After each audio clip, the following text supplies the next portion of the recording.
Oh, saw that fish. Oh my God.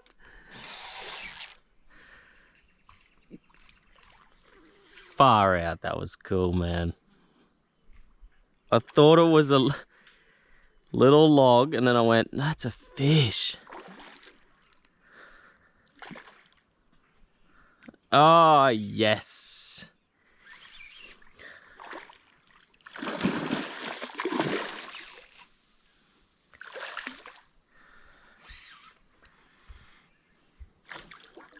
God, that's cool.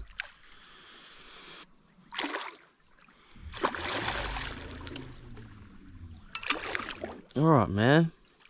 Forget how hard they go.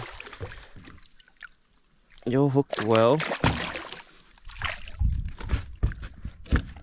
You're in. You're in, mate.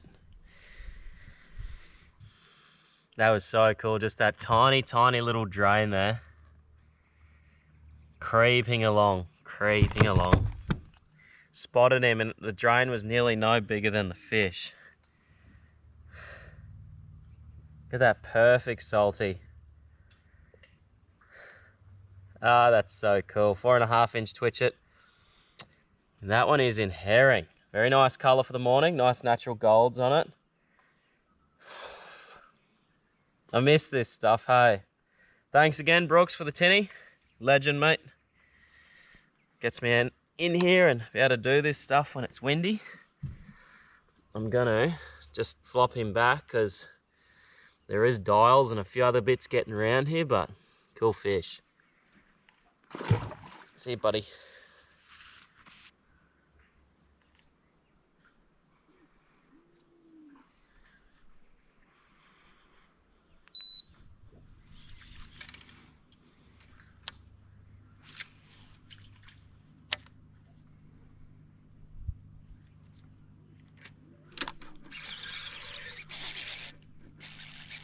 That was odd. Wasn't the craziest to eat, and that's why. There's always got to be one, doesn't there? I mean, it's not a bad cod. Play the game. Please, play the game. Not a bad cod. Hey, buddy.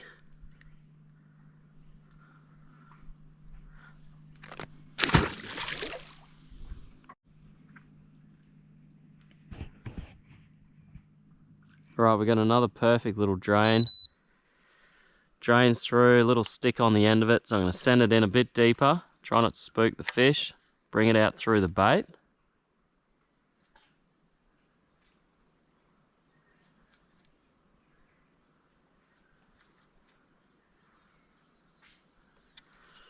Now it even looks a bit deeper in there, so send it in.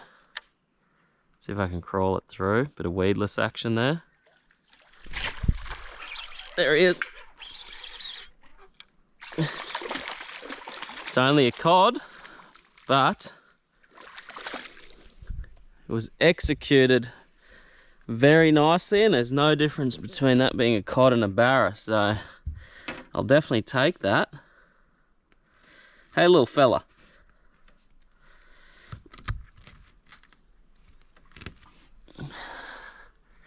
Gosh, they're just not photogenic creatures.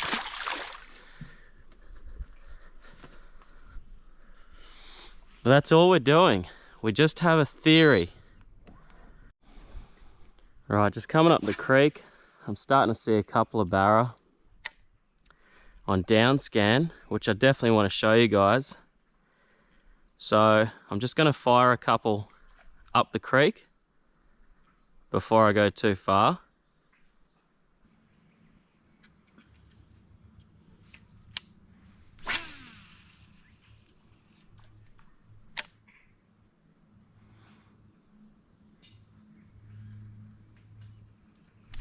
Oh my God, that was a, wow. How did I miss that? There's one. Oh,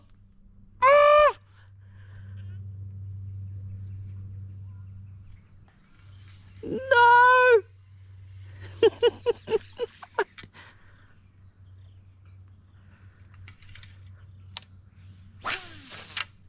Oh, Matt. Pull it together, mate. Pull it together. You got this. You've got this.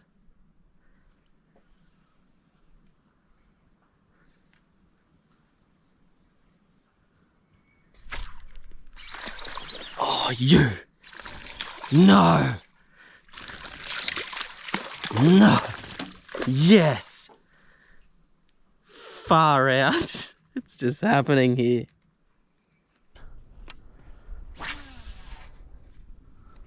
Oh, we're not going to teabag him, are we?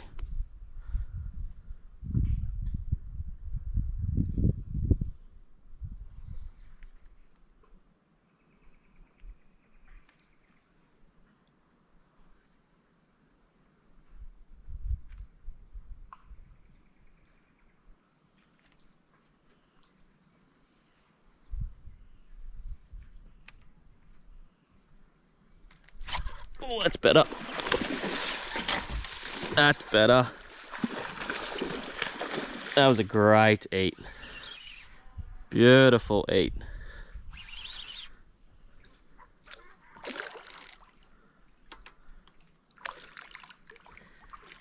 Oh, how good.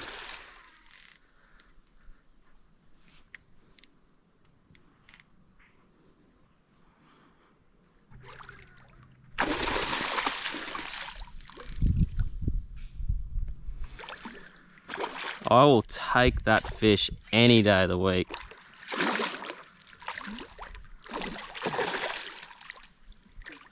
Keeps getting me on his gill plates. Oh yeah.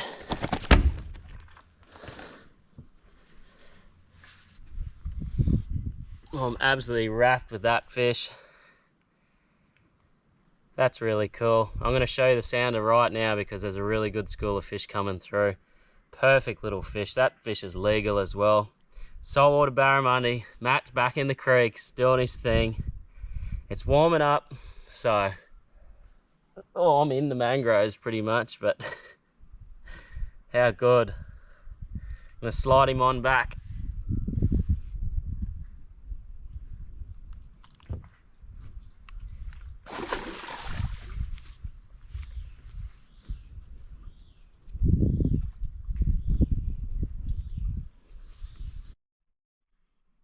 Okay, I gave the screen a little clean for you guys so you can see what's going on here, but basically I haven't got it set too wide, so it's set at 12 meters.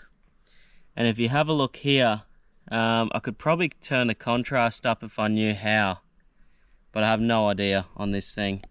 But I've got a big school of fish here. Hopefully one comes through a little bit closer, but you got to remember that's on the left of the boat, so you know that's over here where I've been fishing. I've turned the sounder on a 180, so it's a bit funny, but heaps and heaps of fish out here at 12 meters. I'll just try and hold it still and you might be able to see those little bit darker kind of contrasty lines and then the shadows beside them. So that's all fish there. And then hopefully what I'm going to do is get one. I don't want to go anywhere near it, so if I get a good one on down scan, I'll show you guys. But what I'm doing here is basically everything I've learned from fishing the dam and just being stealth and super quiet. I've tried my hardest not to use the electric once, even pushing from the mangroves instead of using the electric. Everything I can to keep myself in a zone full of active fish without those fish becoming aware. Like, you might not spook them because they're school fish. You may not spook the actual school and they may not leave, but you'll let them know that you're here and they become aware. So they'll still be sitting there, you'll still see them on the sounder, everything will be normal, and you'll be so frustrated as to why you're not catching them, but it's because they become aware that you're making sound and that there's some kind of disturbance in their area. We've just had one come through on down scan. Or there's actually 3, so 4 now. So here's the little barra coming through. And here's his mates. So I am starting to drift a little bit further, and this is exactly where I hooked that fish. So what I'm going to do is just let myself drift. I'll drift a little bit further this way, and then I'm going to cast back over them. Because I've got the start of an incoming tide, naturally the fish are going to be coming this way. So I don't mind if I drift over them. I'm just going to be dead quiet, try not to make a sound, cast back over them, naturally bring it over their heads while they're sitting there waiting for food to come over. But even better, feeling a little bit of a breeze. So there's so many fish down there, that's madness. Absolutely madness. Oh well. Something that's very, very important too is I'm running 50-pound Pandera braid, or leader, sorry. You probably might not be able to see that, but it's a little bit chafed up. So a little bit chafed up, you can say to yourself, oh, no big deal, it's all good. But you hook that one big fish that you need every single bit of that 50-pound. You just tie it, cut it and retie. Just do it. Like, it's just worth it. Cut it, retie. And I guarantee every single one of you guys out there who have chased barra, hooked a big one, would have got rubbed out before, and it's just not worth it. So I'm going to cut this, retie, we're back into casting. We're getting it done.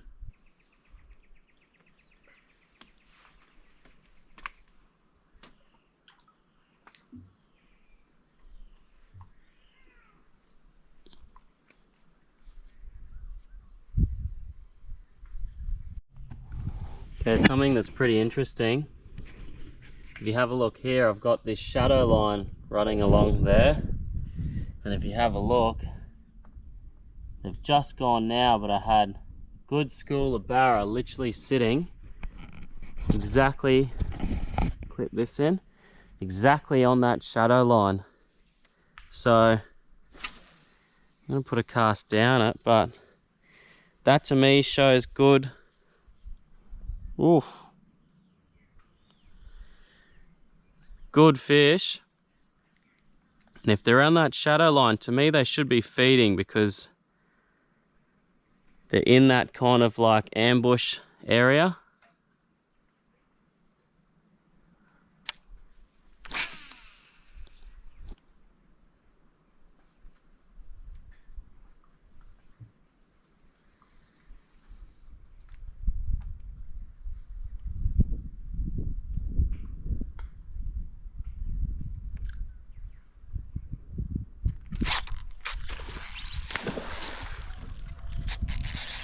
That was beautiful.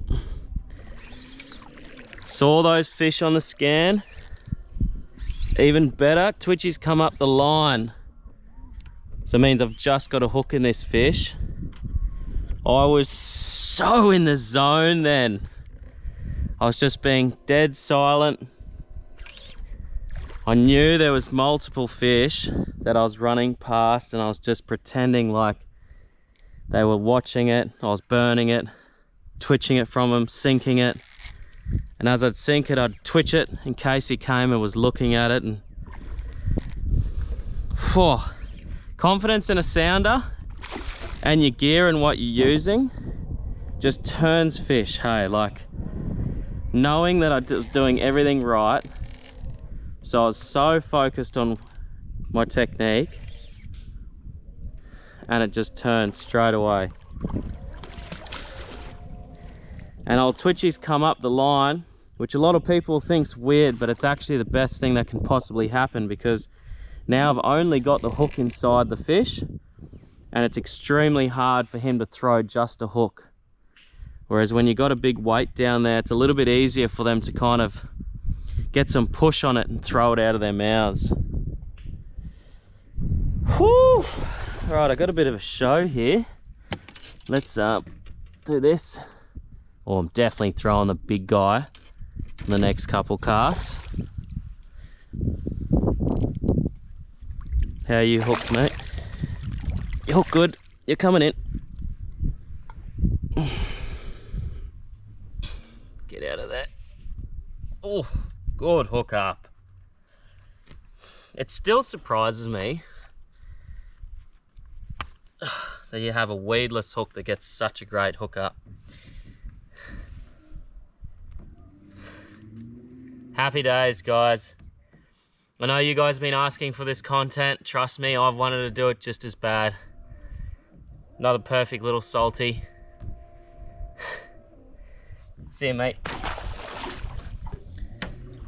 If you do enjoy this kind of content, honestly, go over, give Bowley's fishing a watch. This is the main stuff he does, and I've learned a lot from Bowley, taken from Bowley's videos in the creeks to what I've done in the dam and stealth, and just understanding kind of what fish want, what spooks them, right presentation, and all these techniques I'm using here are a big part of either Bowley's fishing and just watching him slow roll, just putting it in that zone, and understanding when I'm pulling a lure from a fish's mouth in the dam, which a big barra, seeing how they react to it. And I'm just kind of doing a big mixture in between, because you never know what these, like there's multiple fish here, so just don't know what their kind of mindset is, and obviously mixing it up, it's paying off.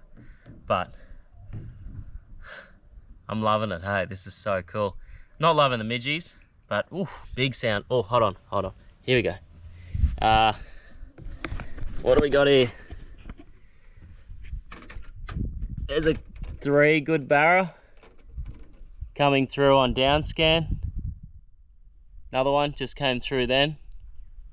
So he got a really good return, then he got a slightly decent return. So he's either come through really fast or he's just come through the side of down scan. It just hasn't nailed him. Okay, I'm gonna put the little twitcher down. I'm gonna pick up the big 6.5 and put it in there, because I think who knows, if there's a big guy, he might just want that big presentation. And if it's a little guy and he wants to eat a 6.5, he'll smoke it. So I'm in for that, definitely.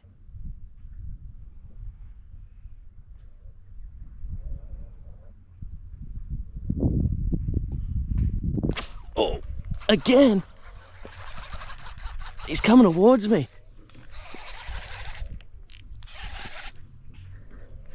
Is this a good fish? Oh, wow. It's a great fish. Oh, no. Oh, no.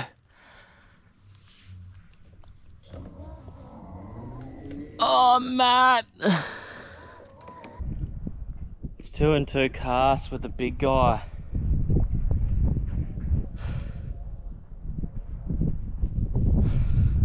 Devastating. He was good. Alright, I'll give you a full rundown of how I approach these fish. And this is like my most standard technique. So, put in a cast into the wind, slightly control with the thumb so you don't get the birdie. And then I'm going to let it sink. And I'm going to start with a twitch in case he's I've cast into the school and he's gone down and watched it. Then I'm just gonna, this is how slow I'm winding. And if you have a look down the rod, the line goes on an angle. So to me, I never want to be in direct contact like that. This is just my theory. I never want to be in direct contact, because if a fish comes in behind it and implodes to inhale it, braid has 0 stretch. So if you do that, you're going to be in direct contact. So, you know, if you're bringing it from that fish and he strikes, he can't bring it into his mouth. Whereas if I fish with my rod tip like that, because I'm only using a lighter rod, I think this is about a 5 kilo, a 4 to 9 kilo rod. So it's got a much lighter tip than I'd usually use. So the idea is I'm just winding a couple twitches, and I never ever wind in my slack on the twitch, because a twitch usually gets them to bite if they don't want to bite. And then what happens is, if you have your rod on this bit of an angle, it's kind of like a, you know, you got 90, I'd say it's going to be about a 45. 45 is nice because then you get a nice natural hit. So you keep it on a 45, and what happens is, if he eats it, the rod tip will just move and allow that plastic to go into his mouth. and hopefully get a better hookup. And that's my kind of theory on it, you know. I think if you have a theory behind things, and that way you can actually learn, you can better them, you can test it out. If you're just winging it, that's cool. Give it a shot. Give it a, just, you know, whatever. But if you miss fish or if you catch fish, you won't really know why, because you're not kind of having a theory behind it. So I'm going to try a few up this shadow line. I'm going to creep up. I'm going to try cast a little bit further on that bend up there.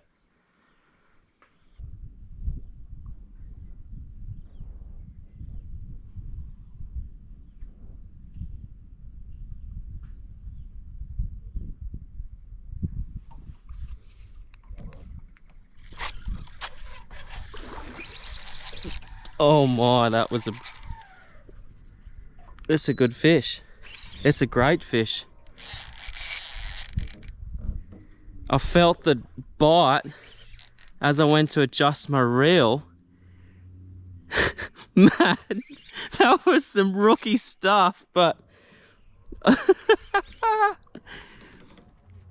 if you look carefully, I kind of get the bite and look up like, oh. Don't put me in the mangroves, electric. We don't want to do that.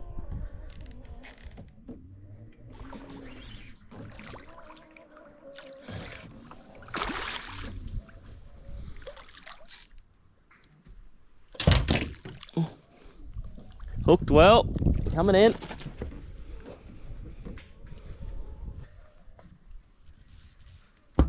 Oh. Completely not paying attention to what's going on after just being in the zone.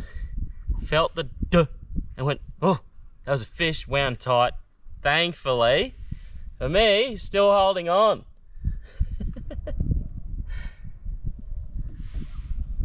Ah, you perfect creature. It's so nice to let them go too. Look, we're putting a few on the boat. In the tin. Same thing. Line's just chafed up a bit, so retie, change that. Lazy fishermen lose the big ones.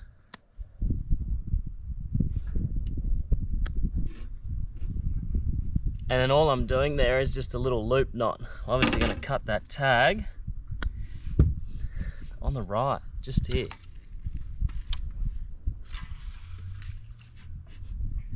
Imagine, could you imagine? All right guys, so as you might be able to see, tide's come right up and it's basically gone and pushed right back into the very back of the mangroves, which means all the bait's pushed back in there, all the barra, jacks, cod, everything that I'm targeting has gone way, way back into the back stalls, and I cannot get my plastic 10 meters in there. So I've just worked my way basically to the mouth of this river. And something I need to do a fair bit more of, you know, is just give you guys a rundown of what I'm using, especially when it's like my favorite setup.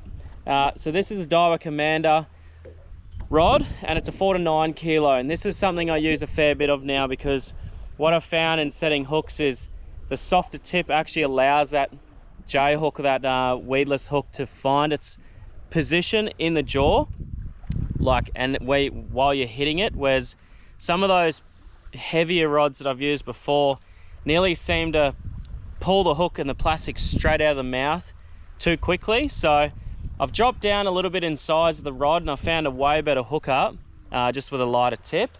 And then the HRF, honestly, Daiwa HRF, such an epic little reel. Comes standard with your bigger handles, so you got a lot more control. And then something I have been using a lot more of on all my reels is actually the Nomad Ammonite braids. This is a PE2 that I've put on here, but you know, you can even ask Johnny. It's something we've started using a lot more of, and it's top quality stuff. You may pay a little bit more money for it, but I promise you, it's jigging line, but it's freaking awesome. So this was my setup I was running in the creek. I'm basically now going to use this nice blue water that's come in, and I'm going to head around the headlands and basically look for bommies, look for flats, use the sun to my advantage, you know, and just catch some fish. Anyone can do it too. Look at my tent. I'm in the tiny tent. And now I'm going to see what happens my side. Hopefully I can convert something else.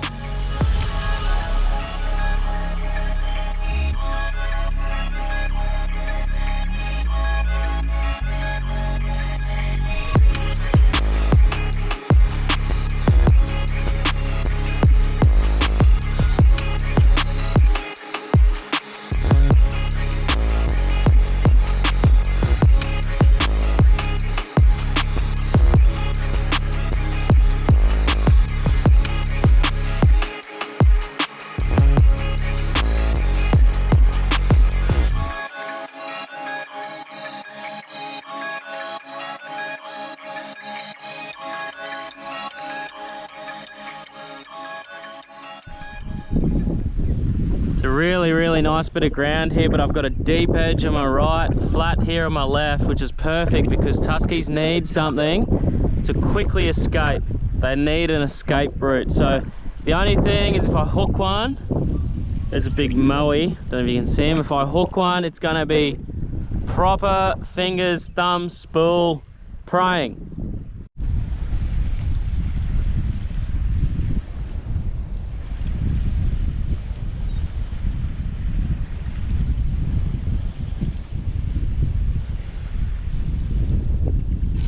Yep.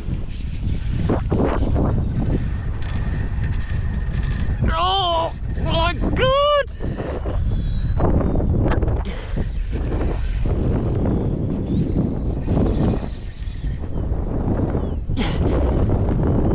Oh my God!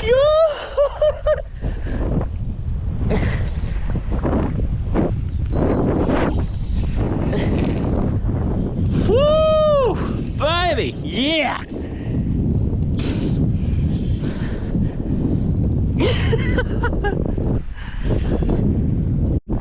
Oh, he was so hard to see. I got the shot perfect. I just allowed the current to come down and it drifted plastic straight onto him. He didn't want to eat it and I pulled it from him, and oh my gosh, that was hectic. Absolutely hectic. Oh yeah, you got in there, didn't you? You cheeky bugger. It's kind of camoed with that bit of weed. Oh yeah, great fish. Black spot tusky. Had to just come out and give it a shot. You know, like, I just had to give it a shot. Coastal stuff, ultra clear.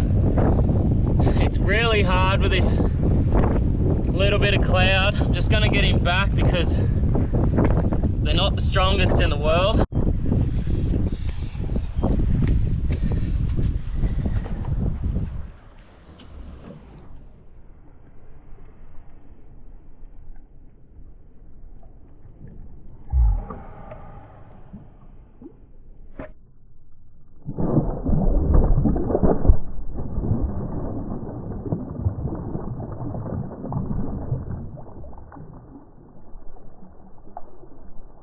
I think I've just seen a tusky feeding way up in the corner here. I hate seeing them from this far away because it puts so much pressure on it. I'm just going to use the electric and stay out wide. Try and use the sun to my advantage when it comes out. And just get a proper good shot on him. Oh yeah, I can see him. Really good fish, which is makes me nervous. I kind of like it when they just appear and you just have a shot and there's no big 5-minute build up to it, especially with the wind and the current and everything else. Jeez, he's a good fish. Okay, I've been watching him for about 5 minutes now, which is even worse. He went off the flat and he's coming back on, so I just had to wait for him. Be patient. This is a big blue blob.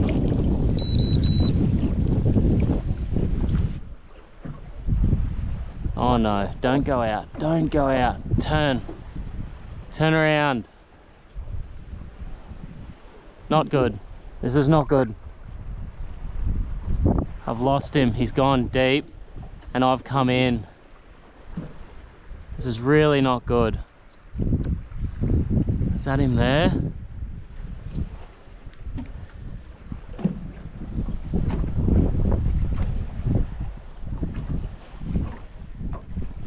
Yes, yes, yes!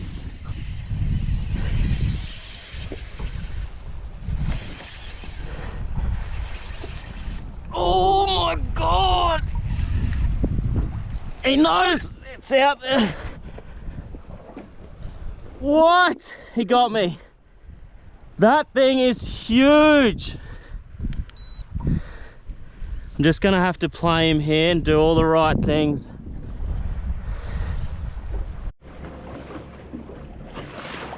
Not gonna lie, it's pretty devastating. He got me. It's pretty rare that I let him do it, but he got me. He was a proper big one.